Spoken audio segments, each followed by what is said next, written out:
Môi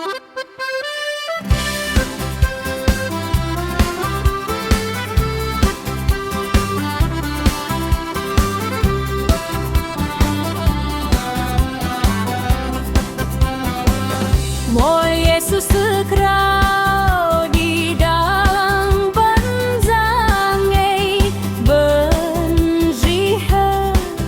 telah tidak wah kebenhadrin lui ke Giêsu godei ta rong heri linh lang.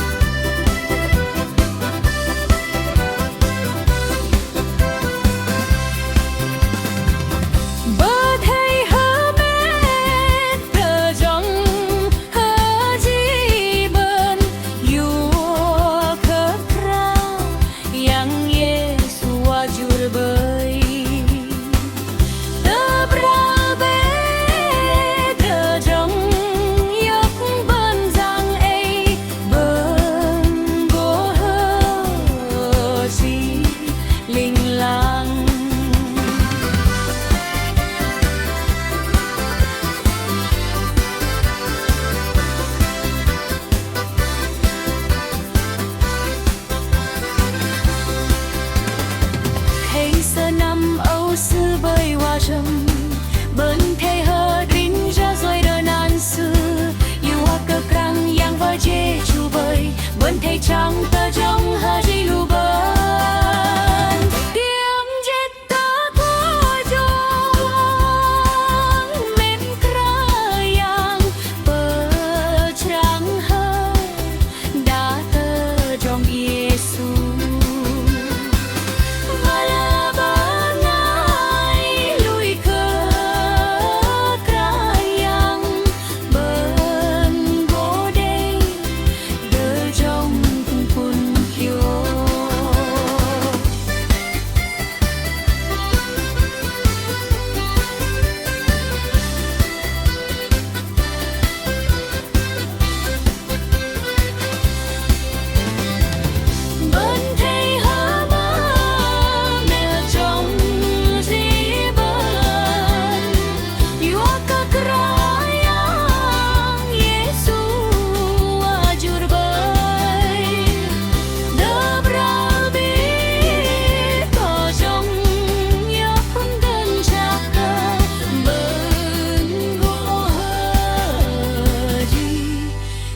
Linh lang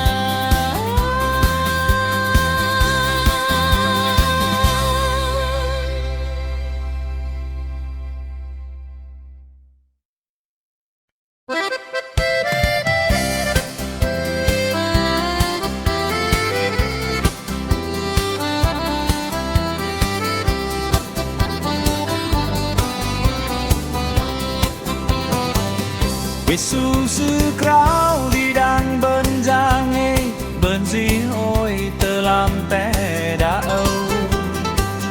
hoặc cơ bên hơ zin lui cơ Giêsu đồ đầy tơ dâng hơ di linh lang.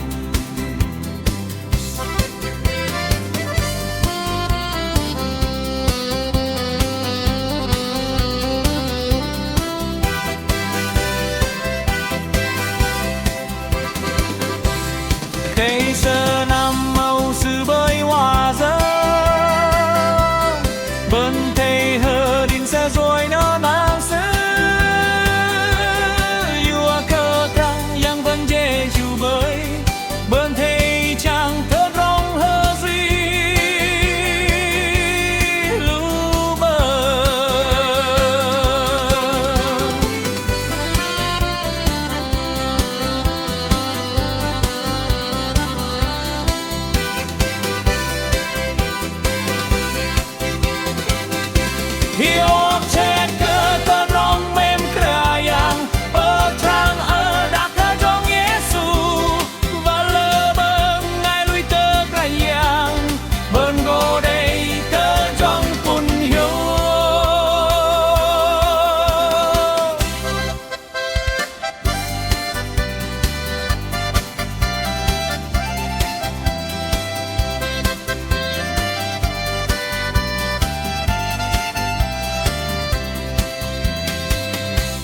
thể hơ mép tờ trong dĩ bên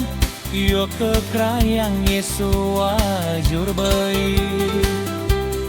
tờ bral de tờ trong nhiệt bên go hơ dĩ liop linh lang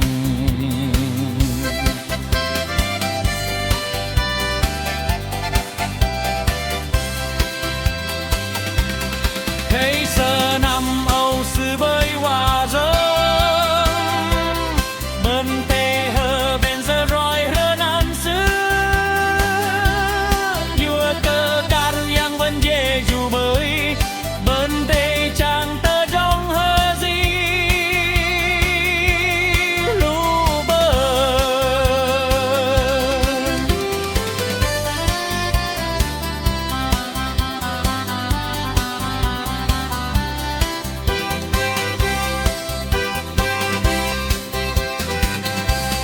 Diom je cơ tơ trong mềm prayang bơ trăng hơ đã tơ trong Giêsu